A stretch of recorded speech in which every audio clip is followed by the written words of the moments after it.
I'm Dr. Harper here, blessed to be at the Cpac conference with Hogan Gidley, and it's a surprise and blessing to be with you here. Blessing to be with you too, Dr. Harper. And we usually see each other in the White House, so it's interesting to see you at a hotel in Dallas. A surprise. It's a surprise for sure, but a good one. I think that this conference is always important. There are folks all over this country clamoring for the policies of just a couple of years ago, where we're seeing record-setting success all over this country, but also protections for religious freedom. I think that's so important.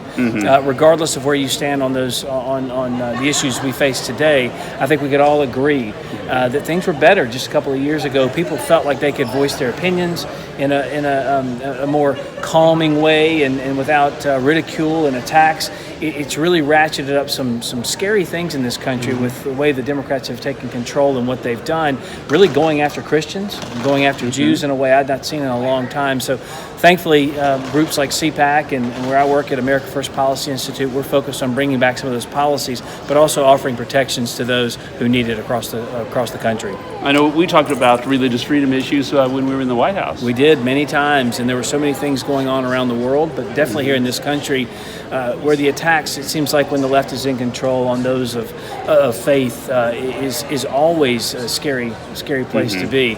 But look, I think you've seen a whiplash effect for so many people out there who were experiencing those highs under the previous administration and the policies that were in place.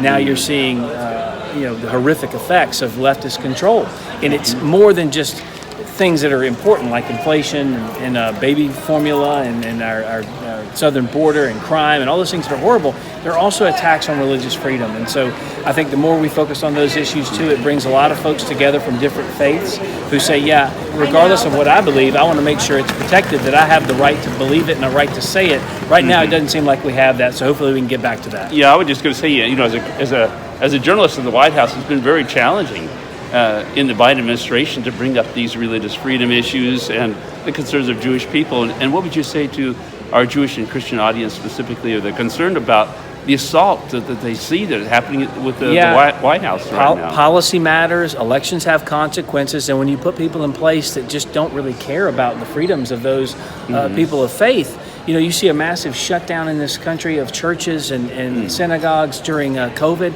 And they left the liquor stores open, for heaven's sakes. Now, I understand, but they should all be open, especially in a time of a global pandemic where you're seeking answers. You want information about a higher power. You would want to go to those places and experience that, and also express your own beliefs. And right now, it's just tough to do that. But hopefully, with some new control, new policies, we'll be in a better place. And if you could have him contact him, has special information regarding Israel. Okay. I met with Michelle Bachman. Oh, good. And she would like for me to speak with him. I know she has been wanting to meet with him about Israel. So if that would be great if we could have a meeting with We'll see what we can do. President Trump. Thank you. We read news every day. News that's informative, but rarely encouraging. The Intermountain Christian newspaper aims to change that. They present the news you need to know, from what's going on in your community to your world, with encouraging words, motivation, and the resources you need to make positive changes in your life. What is your local government doing that you need to know about? What's happening in your community you need to be a part of? Whether it's a story from your neighborhood, a national story, or an encouraging word, you'll find biblical issues of everyday life in the Intermountain Christian newspaper.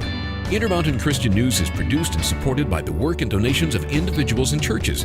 You'll find it at churches, Christian bookstores, by subscription, and online at imcnews.org. To find out more about supporting this local resource, go online at imcnews.org or call Intermountain Christian News in Boise, Idaho at 208-703-8688. The Intermountain Christian News, a voice sharing the truth on matters dear to people's hearts.